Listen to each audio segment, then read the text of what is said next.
우리가 함께 봉독한 말씀을 통해서 하나님께서 저와 여러분에게 은혜 주시길 원합니다. 바울 사도는 고린도 교인들에게 그리스도의 성육신과 죽으심과 부활과 그리고 다시 오심을 가르쳤습니다. 이것이 바울 사도가 고린도서 15장 1절에서 내가 너에게 전한 복음이라고 표현한 것의 핵심 내용입니다. 주님이 이 땅에 인간의 몸을 입고 오셨고 십자가에 달려 죽으시고 또 부활하셔서 그리고 다시 구원과 심판을 완성하기 위해서 재림의 주님으로 오신다라는 것입니다. 그럼에도 불구하고 심리학자들이 사람들의 습관에 대해서 말하는 것처럼 좋은 습관은 그렇게 힘들게 들여졌는데 오늘날 쉽게 버려지고, 나쁜 습관은 자기 몸에 자신도 모르게 배어 있는데 그렇게 끊어보기 어려운 것처럼, 바울이 고린도 교인들을 양육할 때 자식을 양육함처럼 그러한 심정으로 그들을 양육했음에도 불구하고 그들은 너무나 쉽게 미혹되었다는 것입니다.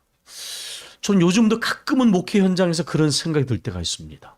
그렇게 오랜 동안 기도하고 말씀을 전했음에도 불구하고 들은 말씀보다 미혹된 생각과 진리가 아닌 것에 쉽게 마음이 동하는 일들이 목회 현장에서 종종 일어납니다. 들어야 할, 붙잡아야 할 하나님의 말씀이 아니라 미혹된 소리에 너무나 쉽게 흔들리고 또 사로잡힌다라는 것입니다. 오늘 본문의 12절에서 그리스도께서 죽은 자 가운데 다시 살아나셨다 전파되었거늘 너희 중에서 어떤 사람들은 어찌하여 죽은 자 가운데서 부활이 없다 하느냐라는 이 구절은 바로 이렇게 쉽게 그동안 들은 복음 진리의 말씀을 버리고 미혹당하고 있는 현실을 지적한 것입니다. 그래서 바울 사도는 고린도서 15장 1절에서 내가 너희에게 전한 복음, 성육신과 죽으심과 부활과 다시 오심의 이 복음을 너희에게 알게 하리니 이는 너희가 받은 것이요 또 그 가운데 선 것이라, 이렇게 말할 때 이 알게 하노니라는 표현은 확실히 이해시키겠다 그런 것입니다. 복음의 기본 진리를 받았음에도 불구하고 쉽게 탈선을 하고 본질에서 벗어났기 때문에, 그러므로 다시 복음 진리를 너희에게 확실히 이해하도록 하기를 원한다, 이렇게 말하고 있는 것입니다. 또한 경고와 소망을 줍니다. 너희가 만일 내가 너희에게 전한 말을 굳게 지키고 헛되이 믿지 아니하면 그로 말미암아 구원을 얻으리라. 항상 하나님의 말씀은 경고와 소망의 말씀으로 구분됩니다. 우리가 순종하면 구원을 얻지만 순종하지 않으면 구원 얻지 못하게 되는 것입니다. 바울 사도가 말씀하는 것을 보면 오늘 본문의 내용이 그런데 아주 논리적입니다. 저는 이 말씀을 준비하면서 두 가지 영상이 떠올랐습니다. 하나는 모든 것이 톱니바퀴처럼 연결돼서 있는 부분이고요. 하나는 하나가 쓰러질 때 계속해서 넘어지는 도미노라고 하는 것입니다. 톱니바퀴는 서로 맞물려 있기 때문에 하나가 작동되지 않으면 나머지도 작동되지 않게 됩니다. 도미노는 하나가 쓰러지면 연속해서 다른 것들도 다 쓰러지게 됩니다. 바울 사도가 사용하는 논법을 보면 이 톱니바퀴와 도미노가 떠오릅니다. 바울 사도는 복음을 그리스도에게서 직접 받았습니다.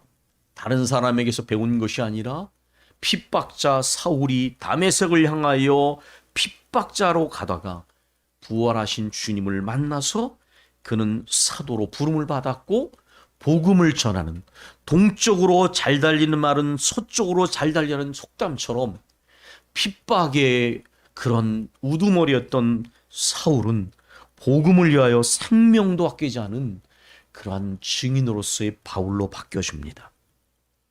그가 전한 복음은 예수님의 12 제자였던 사도들이 받았고 전한 내용과 동일합니다. 여기 말씀 읽다 보면 성경대로라는 표현이 두 번 나오지요. 여러분께서 3절과 4절을 15장 3절과 4절을 보시면 여기 이렇게 나옵니다. 성경대로 그리스도께서 우리 죄를 위해 죽으시고 장사되셨다가, 장사되었다라고 하는 표현을 쓴 것은 예수님이 죽으신 것이 분명한 것을 확인시켜 주는 것입니다. 죽은 것처럼 보여지는 무슨 기절 상태가 아니라 어떤 사람 해석하는 것처럼 장사를 지냈다라고 하는 것은 예수님이 십자가의 죽으심이 확실하다는 것입니다. 그리고 또한 성경대로 사흘 만에 다시 살아나셨다. 여기서 성경대로라는 말이 두 번 사용되는데 이것은 갑자기 일어난 일들이 아니라 모든 것이 하나님의 구원 계획 가운데 일어난 일이라는 것을 보여줍니다. 성경을 세상 학문의 눈으로 분석하게 되면 이해할 수 없는 부분이 많은데, 왜냐하면 합리적으로 문제를 들여다보면 합리를 넘어서는 것을 이해하기 어려운 것이죠. 그러나 아무리 그래도 이사야 53장과 같이 어떻게 그 오래전에 쓰여진 예언서가 그렇게 주님의 고난을 구체적으로 예언할 수가 있느냐, 조작이 아닌 이상 이것은 하나님의 말씀이 아니면 불가능한 것입니다. 5절도 8절에는 부활의 확실성을 위하여 역사성을 위하여 증인들을 소환합니다. 먼저 베드로 게바에게 나타나셨고, 부활하신 주님은 또한 12 제자에게 나타나셨습니다. 그리고 500의 형제에게 나타났는데, 이 표현은 여기밖에 없지만은 그러나 주님이 많은 사람들 앞에서 나타나셨다는 것은 분명하고, 이 말의 의미가 뭐냐면 이 500여 형제 중에 대부분이 살아있고 어떤 몇 사람은 세상을 떠났는데, 여러분 독일 편에는 그런 게 unter vier Augen, 두 사람이 있으면 거짓말하기가 쉽지 않습니다. 그래서 증인을 세울 때 항상 두세 사람을 세우잖아요. 500명의 사람 앞에서는 거짓말할 수가 없는 것이지요. 그리고 주의 형제 야고보와 맨 나중에 모든 사도들, 더 큰 제자 그룹 다음에 맨 마지막에는 만삭되어 나지 못한 자 같은 나에게도 보이셨다. 나는 사도 중에 가장 작은 자인데, 왜냐하면 영적으로 무지하여 하나님의 교회를 핍박하는 일에 앞장섰기 때문이다. 이렇게 말합니다.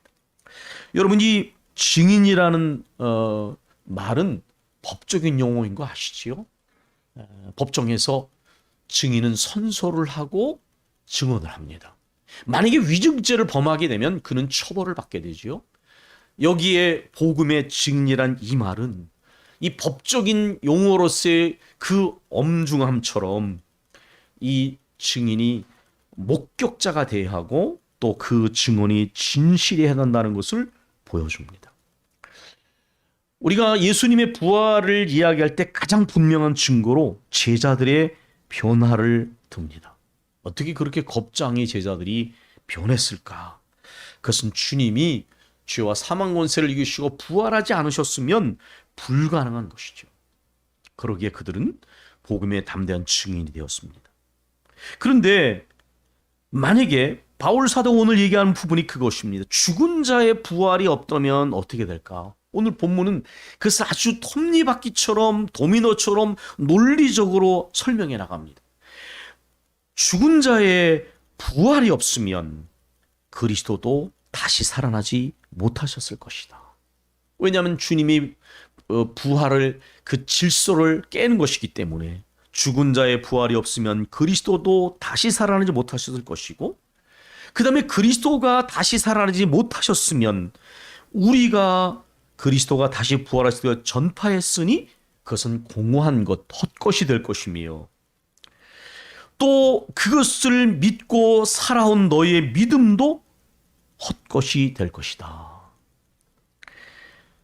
또한 우리가 하나님의 거짓 증인으로 발견되리니, 왜냐하면 우리가 하나님이 그리스도를 다시 살리셨다고 증언하였기 때문이다. 여러분, 여기에 주님이 부활하지 않으시게 되면 첫 번째 톱니바퀴가 멈추게 되면 나머지 톱니바퀴가 다 멈추게 됩니다. 그리고 첫 번째 진리가 무너지면 나머지도 다 무너지게 되는 것. 지금 논법을 그렇게 하고 있는 것입니다. 만일 죽은 자가 다시 살아나는 일이 없으면 하나님이 그리스도를 다시 살리지 아니하셨으리니, 만일 죽은 자가 다시 살아나는 일이 없으면 그리스도도 다시 살아나는 일이 없었을 터이요, 그리스도께서 다시 살아난 일이 없으면 너희의 믿음도 헛되고. 근데 여기 두 번째 헛되고는 첫 번에 헛되다는 표현보다 더 강합니다. 그것은 완전한 허물을 의미하는 것입니다. 너희의 믿음도 헛되고 너희가 여전히 죄 가운데 있을 것이요, 또한 그리스도 안에서 잠자는 자들, 죽은 자들도 망하였을 것이다. 만일 그리스도 안에서 우리가 바란 것이 다만 이 세상의 삶뿐이면 모든 사람 가운데서 우리가 더욱 불쌍한 자리라. 저는 이 구절을 볼 때마다 이런 생각이 듭니다. 예수 믿지 않는 사람들은 우리를 불쌍히 여기더라고요. 일요일 날 말이야, 늦잠도 자지 못하고 아웃도어 놀러 가지도 못하고 교회에 가서 일하고 뭐 돈까지 갖다 낸다며 그렇게 생각을 하더라고요, 젊은 친구들도. 왜냐하면 복음의 진리를 알지 못하는 사람들 눈에는 우리는 가장 미련한 사람들이에요. 만약에 주님의 부활이 없고 우리 믿는 것이 헛되다면 우리 진짜 불쌍한 사람들입니다. 우리가 무슨 쾌락을 따라 살아갑니까? 재밌는 거에 매여 있습니까? 일요일 날 늦잠을 잘 수 있습니까? 차라리 할 것 마음대로 하는 사람들이 우리보다 훨씬 행복한 거 아니겠어요? 그런데 우리는 그렇지 않다. 여기 20절에 그러나 이 대라고 하는 헬라어의 이 부정적 접속사는 모든 것을 완전히 반전시키는 그런 접속사입니다. 그러나 이제 그리스도께서 죽은 자들 가운데서 다시 살아나사 잠자는 자들의 첫 열매가 되셨도다. 여러분, 첫 번의 톱니바퀴가 멈추면 나머지 모든 것이 멈추게 되고, 첫 번째 도미노가 무너지면 계속해서 나머지 것들이 무너지게 되는데, 만약에 첫 번째 주님이 죽은 자 가운데서 다시 살아나시게 되면 나머지 톱니바퀴가 계속해서 움직이게 됩니다. 그리고 모든 이 첫 번째 진리의 터 위에서 서로 모든 것이 버팀목이 되어서 굳게 세워지게 됩니다. 그리스도께서 부활하셔서 잠자는 자들의 첫 열매가 되셨도다. 여러분, 구약에는 첫 열매를 하나님께 드리지요. 그 열매를 드릴 때 우리는 어떤 기대를 합니까? 이 첫 열매를 감사하면서 곧이어 많은 열매가 계속해서 맺어질 것을 기대하는 것입니다.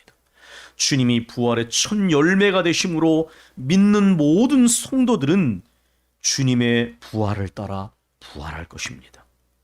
이제는 모든 사람이 그리스도 안에서 생명을 얻고 죄와 사망 권세는 완전히 굴복되게 됩니다. 여러분이 33절과 34절에 나오는 내용을 이렇게 보시게 되면, 우리가 읽진 않았지만은, 속지 말라, 악한 동무들은 선한 행실을 더럽히나니 깨어 의를 행하고 죄를 짓지 말라. 하나님을 알지 못하는 자가 있기로 내가 너희를 부끄럽게 하게 말하노라. 저는 이 구절을 보면 다소 엉뚱해 보이지만 칸트가 하나님의 존재를 증명한 도덕론적 신존재 증명이 떠오릅니다. 칸트의 생각은 이런 것이었어요. 만약에 이 땅의 삶을 끝이면 악이 충분히 벌을 받지 못하고 의롭고 정의로움이 충분히 보상을 받지 못하기 때문에 도덕이 무너진다는 거예요. 왜? 어차피 이 한 세상 남에게 피해가 되건 말건, 남을 죽이건 말건, 나만 잘 먹고 잘 살게 되는 이런 악인들은 그런 생각이 있거든요. 그런데 만약에 이 땅의 삶이 끝이 아니고 이 다음의 세계가 있고 하나님이 살아계시고 또한 영원한 심판을 통하여 영벌과 영생을 주시는 것이 분명하면 이 세상이 아무리 다원성이 지배할지라도 무너지지 않는 도덕에 분명한 근거가 있다는 거예요. 우리가 가진 도덕은 신적인 도덕입니다. 이 땅의 삶이 끝이 아니기 때문에 아무렇게 살면 안 된다는 거예요.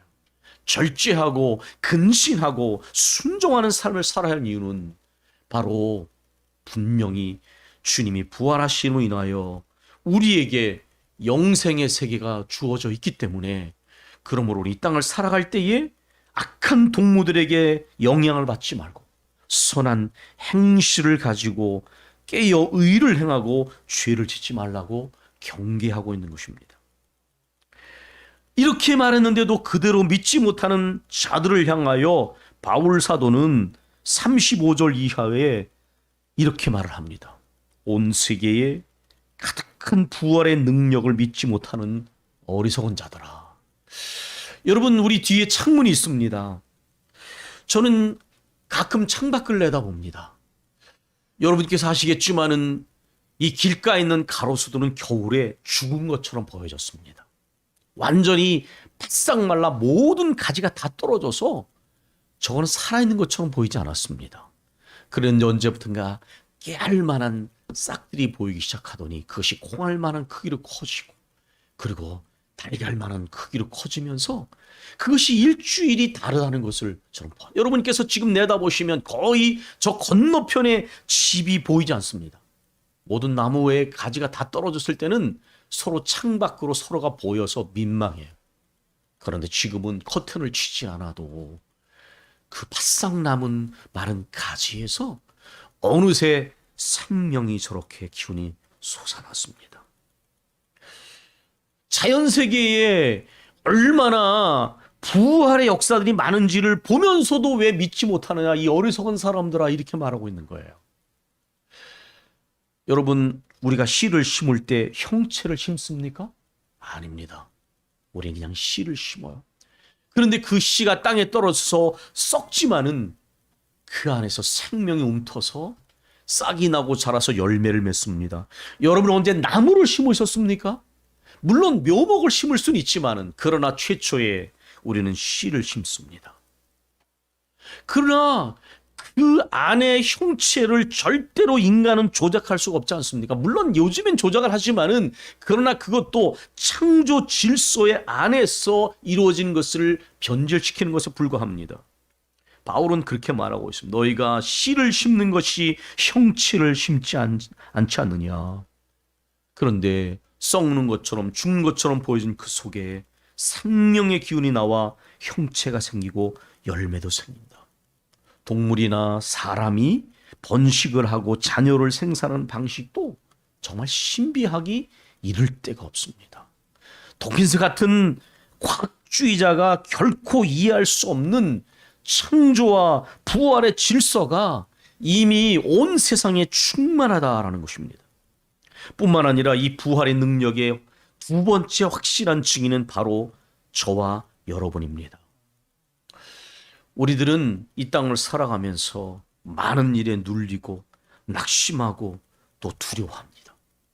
그런데 우리 주님이 우리와 함께 계셔서 우리를 위로해 주시고 우리에게 소망을 주시고 상처 입은 우리의 심령을 치유해 주시고 회복시켜 주십니다. 이것이야말로 죄와 사망 권세에 매여 있던 우리들, 그리고 환경에 누릴 수밖에 없는 우리들이 하나님의 자녀가 되고 하나님이 우리와 함께 계심을 믿고 살아가는, 이것이야말로 가장 분명한 부활의 증거입니다. 세 번째로는 죽은 자의 부활 문제입니다. 바울 사도는 여러 서신서에서 주 안에서 죽은 자들에 관한 이야기를 합니다. 여러분, 언젠가 제가 저희 어머니가 세상을 떠나셨을 때 경건한 슬픔이라는 단어를 썼던 것을 기억하실 것입니다. 저는 우리 신앙이 얼마나 위대한지를 장례식장에 갈 때마다 느낍니다. 믿지 않는 사람들은 통곡을 합니다. 그러나 그 다음에 막걸리 몇 잔 들어가면, 그리고 세월이 흐르면 망각을 합니다. 그러나 우리 그리스도인들은 그렇게 하지 않습니다. 세월이 약이라고 여기지 않습니다. 우리는 사랑하는 이를 육신으로 헤어지게 될 때 분명히 일정한 슬픔이 있습니다. 그러나 우리는 결코 모든 것이 끝장난 것처럼, 영원한 이별처럼 그렇게 통곡하고 애곡하지 않습니다. 왠지 아십니까? 우리는 부활 안에서 부활의 날에 변화된 몸으로 다시 만날 것을 분명히 믿기 때문입니다. 저는 어머니 장례를 치르면서 그때의 사도신경을 고백하는데 얼마나 위로가 됐는지 모릅니다. 몸이 다시 사는 것과 영원히 사는 것을 믿사옵나이다. 우리가 사랑하는 이들이 우리를 떠나서 헤어지게 될 때에 우리는 슬프지만 그것이 애곡하고 탄식하는 슬픔이 아니라 부활의 날에는 질병도 없고 장애도 없고 노쇠된 몸도 없이 새로운 몸으로 부활하여 다시 만나는 날이 있기 때문에 이런 가운데 우리는 위로받으며 소망을 가지며 경건한 슬픔의 의미를 이해할 수 있는 것입니다. 네 번째로는 공동체의 부활입니다. 우리 구약 성경 에스겔 37장에서 마른 뼈 환상을 만나게 됩니다. 민족 공동체가 멸망을 했습니다.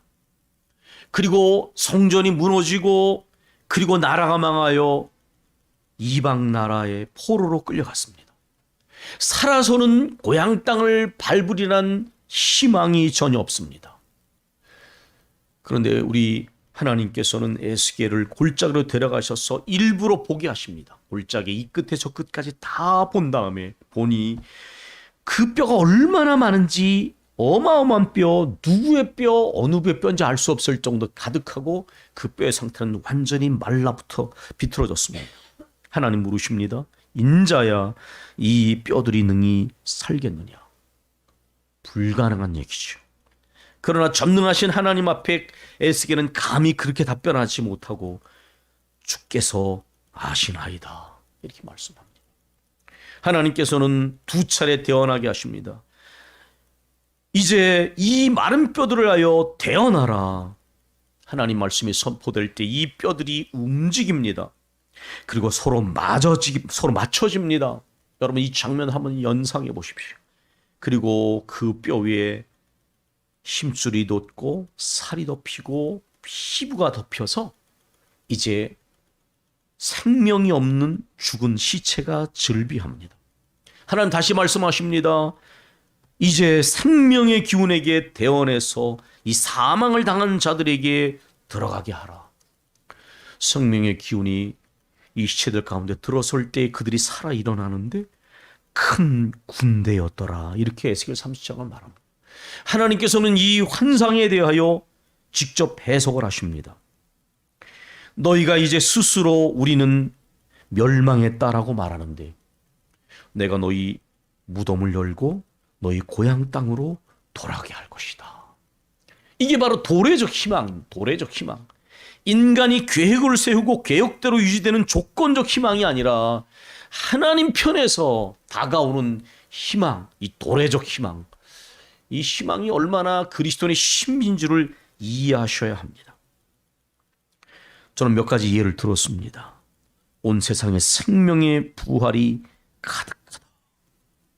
자연 만물 속에도 그렇고 그리고 또한 내 자신이 부활의 증인이며 내 삶이 부활의 증인이며 우리의 사랑하는 이들이 세상을 떠났을 때에 우리는 경건한 슬픔을 통하여 의미를 통하여 부활이 어떤 의미를 지니는지를 이해하게 되고 또 이렇게 민족 공동체가 멸망한 사건을 통하여 다시 회복시키시는 부활의 능력을 경험합니다. 사실은 제가 시간 때문에 일일이 들지 않았지만은 아브라함과 사라는 이미 나이가 먹어서 자식을 낳지 못하는 죽은 상태가 되었지만은 하나님은 그의 태를 여시고 자녀를 주셔서 하늘의 별처럼 바다의 모래처럼 역사를 주신 이것이야말로 부활 신앙의 역사입니다. 요셉도 모든 밑바닥에서부터 그를 끌어올리셨으며 이스라엘 민족을 애굽의 노예 상태에서 바벨론의 포로에서 로마의 압제에서부터 하나님은 또 우리나라를 일제의 압제 사슬로부터 전쟁의 폐허로부터 일으켜 세우셨어요. 정말 바울의 논법처럼 히브리서가 말하는 것처럼 하나하나 예를 들면 시간이 부족할 것입니다. 이제 오늘 우리는 이렇게 죄와 사망 문세를 그 부활하심으로 온 세상에 생명의 부활이 가득한 이 계절에 주님 앞에서 부활절 감사 찬양 예배를 드리면서 내 자신이 참 부활의 증인이요 또한 우리가 사랑한 이들을 앞선 사랑한 이들 우리의 부모님들이나 형제 자매들 중에 세상을 떠난 일 생각하며 우리는 소망 가운데 경건한 슬픔을 우리가 이해할 수 있음을 감사하고 우리 교회, 우리 민족, 온 인류 공동체가 처한 이 상황 속에서도 이 부활의 능력이 끊임없이 역사하신다는 것을 확신하면서 참으로 부활의 교리를 믿는 신앙을 넘어서서 부활의 능력을 체험하는 일들이 우리 삶의 모든 영역과 관계 속에서 충만하셔서 부활의 힘 있는 증인되어진 사명 감당하시기를 주님의 이름으로 축복합니다. 우리 함께 기도하겠습니다. 여러분, 우리는 부활의 교리를 믿는 신앙에 머물러 있으면 부활의 능력이 필요할 때 무력하게 됩니다. 그러나 우리 환경에 어떤 고난을 만나든지 슬픔을 당하든지 공동체가 어떤 어려움과 압박을 경험할지라도, 그러나 이 모든 것을 이겨내게 하시는 부활의 주님을 모셔드리면 거기 속에 부활의 능력이 우리 속에 약동하는 것을 우리가 경험하게 될 것입니다. 나의 삶의 현실과 관계를 생각하며 우리 1분 부활의 능력을 사모하며 기도합니다.